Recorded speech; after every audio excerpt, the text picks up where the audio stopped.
Hey everybody, Scoutcrafter here again. TGIF, thank God it's Friday. Made it through another week. And we have an interesting episode, a bit of a mosh today. Yeah, it's raining today, so I got a few things to do inside, downstairs. It's nighttime already. The days go quick. Today I was shopping up at the ShopRite, and I saw something caught my eye flying, and it was a spotted lanternfly. Now, what's interesting is, last time I talked about bugs, I talked about this one, there's some places call them a June bug. It was a beetle I showed you. And one of the subscribers said, hey, here in Upper East New York, we have tons of those spotted lanternflies. Have you ever seen them? So I looked it up on the internet, and sure enough, I saw my first one about a month ago. I said, wow, that's an interesting insect. It's unusual. I never seen this one before. I didn't know if it stung or what. So you kind of look at it from a distance. I researched it, and sure enough, they are an invasive species that are kind of going all over the United States. In fact, they're spreading so fast. Here's a map of showing how it's going to affect the eastern part and the rest of the United States. And what I find so interesting is these bugs, first of all, they're interesting looking bugs. They look almost like a moth, but when they open their wings, they have this beautiful red to it. They are an attractive insect. They don't bother people so much. They don't sting or hurt or bite, but they are bad for the trees and some trees are grapes. Apparently, they like to eat up the grapevines, things like that. So I saw it in the parking lot, and I wanted to get that on footage for you to show you what that looks like. But we don't have as many as they do just a few miles west of me in Manhattan. Apparently there's a ton of them there. But it's interesting how these species can evolve and if left unchecked. We've had them every once in a while, every so often. I remember the last bad one we had the tiger mosquito from Asia. That one was bad because these things, they're like a spotted black mosquito. And unlike regular mosquitoes, which are annoying as can be, these things are even more annoying because they're so aggressive. I mean, they're the kind of things that, you're sitting there and they just come right at you. And, they're horrible. But they came over on, from what I understand, in tires, rubber tires. There was some water in rubber tires, and that's where they were. So how do you keep these things from going from place to place, right? It's amazing now, especially with all the travel we have. We learned that from COVID, didn't we? With all the different, how fast it can get across the world. With all the travel, you put somebody on a plane, they got COVID, next thing, 30 people on the plane have it, and then they get off the plane, and it spread. So you can't keep anything contained anymore, but I'm just interested about that. And I remember years ago, they brought the praying mantis. They imported those here to the United States to combat one of the beetles that was, or moths that was eating the trees. And there is something that does control the lanternflies, the spotted lanternflies, and that's the parasitic wasp. So that's why it's strange, right? When I'm telling you the balance of nature. Sometimes you're better off just don't destroy certain things until you know about them. Like you say, oh, there's a wasp nest, get rid of it. Those things might be killing something that's bad here. And same thing when somebody said last time when I showed you Stanley, the turtle up in upstate that I have, and he said, why don't you, maybe you can introduce some feeder fish for them. And I said, first thing I thought of, but the problem is you got to be real careful. Sometimes you add something and it creates a problem for something else. We found that out a lot of times, huh? You try and, add something that you might think is good and it winds up creating even more of a problem. So interesting. I wonder if you have them by where you live. Let me know in the comments. Spotted lanternflies. Okay, next up, years ago, I always had an electric, what we call weed whacker, but they're also called line trimmer or string trimmer. And what they are is it's a motor that runs a shaft and it spins these two pieces of hard plastic that cut the weeds without damaging other things like structures, buildings, whatever. And I'm sure most of you have either used them or have them around the house. They're great to have. The electric ones are fine if you live in an area that has, access to electricity. When I bought my property upstate, I needed a gas one, so I bought a STIHL. STIHL is a very good company. And it's funny because they were always like professional grade, but then they made a whole bunch of homeowner grade, and they're very competitive. So before you go to Home Depot and pick up something that you don't even know the name or whatever, look into this company. They're a fantastic company. You can get parts for them. They back up their product, and they're very reasonable as far as cost goes for the homeowner grade, which is far better than anything you'll find at the big box stores. However, let me tell you a funny story. Okay, for those of you that don't know how a line trimmer or string trimmer, weed whacker works, there's a motor at one end. It's got a long, flexible shaft that runs down to the head. This is the head here, and it's geared. Where the flexible shaft goes in, it has a gear in here, and then this spins this around, and it will, cut down your weeds. Now, the other day I was using this like last week, and I felt it's kind of warm, I said, it probably needs a greasing. I've never greased it since I've owned it, which is, shame on me. But I said, it's time I do it. I went on the STIHL website, and sure enough, what's so interesting, I said, look at this. They make their own grease, right? And here's what it looks like. But here's what's so cool about it. This cap, when you take this cap off, these threads, there's a Zerk fitting on the head that you take it off. This screws right in. You squeeze in your grease. Bob's your uncle. I was like, what a fantastic idea. So I bought this on Amazon, and I paid, like, I don't know, 12 bucks, 13. It was more money than a full tube of grease, but I said, just the coolness of screwing that in. What a great idea. You take the cap off. So I come back, I look at my trim. I was like, okay, let me put it on. Don't you know it? I got they don't have the grease Zerk on the homeowners, which mine's a FS56RC. It's kind of a homeowner grade, but it's fantastic, but it don't have the Zerk fitting. So what do, right? I still got to get grease in here. Let me show you. We're going to take it apart and grease it up, but it would have been so easy because see right where this hole, right where that circle is, there was a little cap there, and you screwed this in like this. You gave it a squeeze and you were done.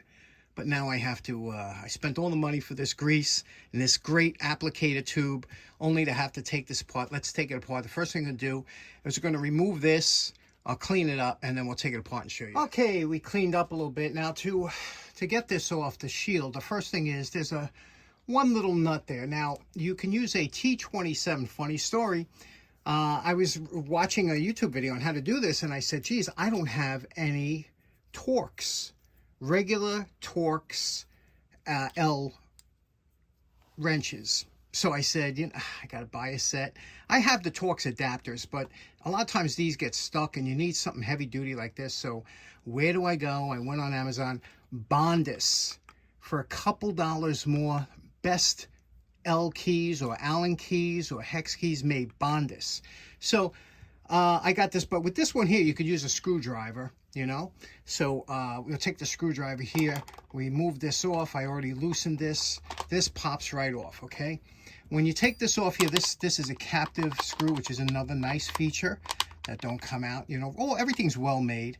This is interesting because on the bottom of this cover here, this guard, which a lot of professional landscapers take off, this little bracket here is sharpened, and that's what trims your weed whacker line. You bump this on the ground. The centrifugal force brings it out when they're either short or they're damaged. You bump this on the ground, it releases more string, and this string is cut, what they call this line or string. It's cut by this, so that's what keeps it at the right length. That has to be sharp. If it's not sharp, again, you take your Torx T27, take it off.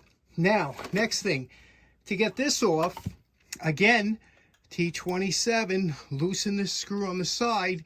There's a little slot there. Take your screwdriver, put it in the slot, give it a twist just to loosen up a little bit. This will come right off. There, inside here is, you see that square stock there?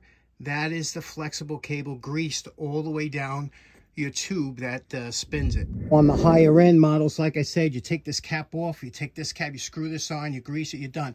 But with this one, what you're going to have to do, if you look in there, you see that little hole that takes the square drive? Well, that little hole is a hollow hole all the way through, and that's how you have to grease this unit. And to do it, you can't fit this tube in here, of course. So what I did is I went out and I got some syringes. Now, of course, this is the disposable syringe. These come in handy for a lot of things. In fact, I bought a lifetime supply of these, and this is 20 milliliter, as you can see here. Let me show you how you would approach this. Open this up. Now, sometimes they have a little cap on the end on some of the big ones, but that cap, that's about just the right size to fit in that hole. Let me see. Sure enough, perfect size. So all we have to do is fill this with grease here, and you could do that some way. You can fill it in from the back, or you could suck it in from the top. We're going to try and suck it. I'm not going to use too much. And let me do that. Now I'm placing that into the hole, okay, and I'm squeezing the grease into here.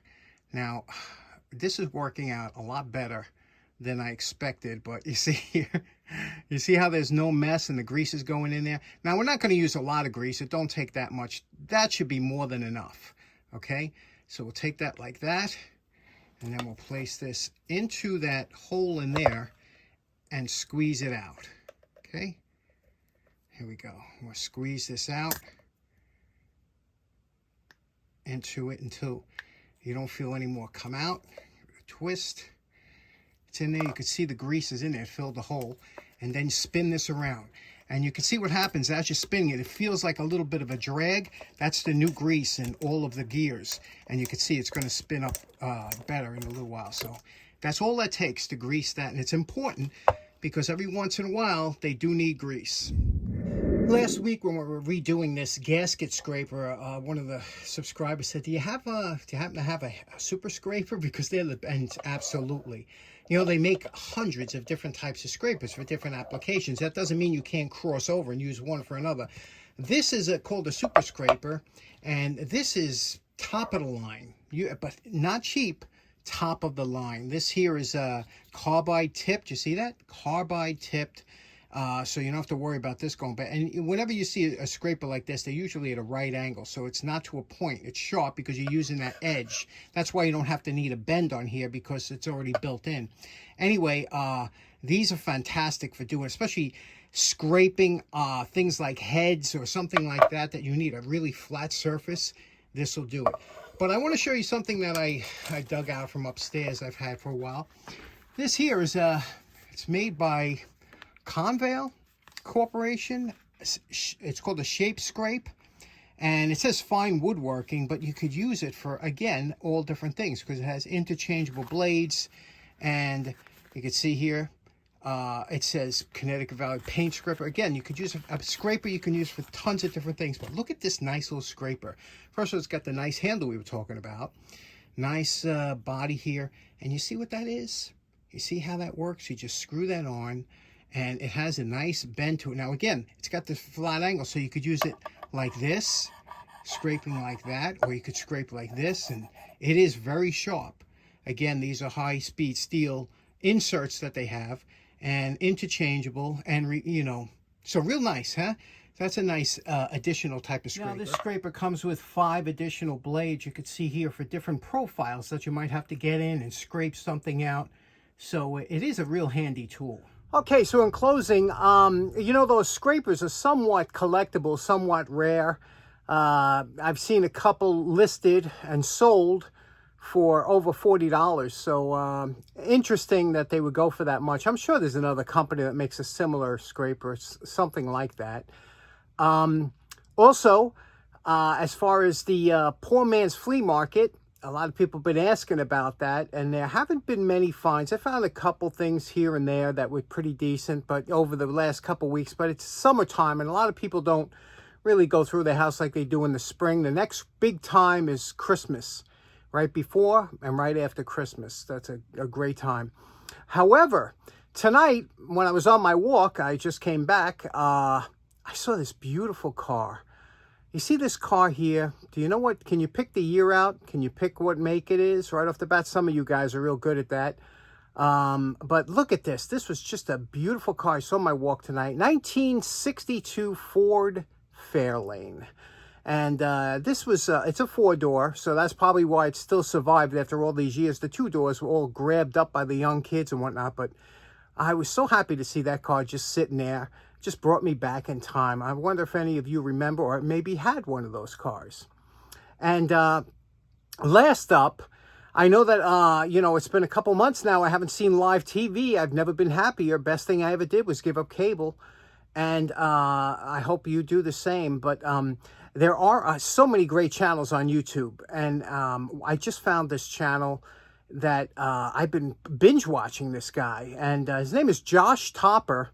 And it's Topper Machine Works. And he has a machine company up in Wisconsin, and what great videos he's putting out. All old-time manual machining, which is what I like. I'm not into the CNC stuff. I'm not into the modern stuff. Just old-time manual machining. The type of machinist that will make a lot of money, because, you know, if you got something you need done, you don't want to pay $150, $200 just because this guy's got a CNC machine and he's got to make his money back. You want something that the guy can knock out the job quick and easy. And check out his channel. I have a link to his channel. He also has a cool crane, a mobile crane he bought, and a sawmill. He's got a lot of stuff going on. So I think you'll enjoy his channel. His name's Josh Topper. Again, his link is in the description. Anyway, I hope you have a great weekend. Thanks so much for tuning in. And take care now. Bye-bye.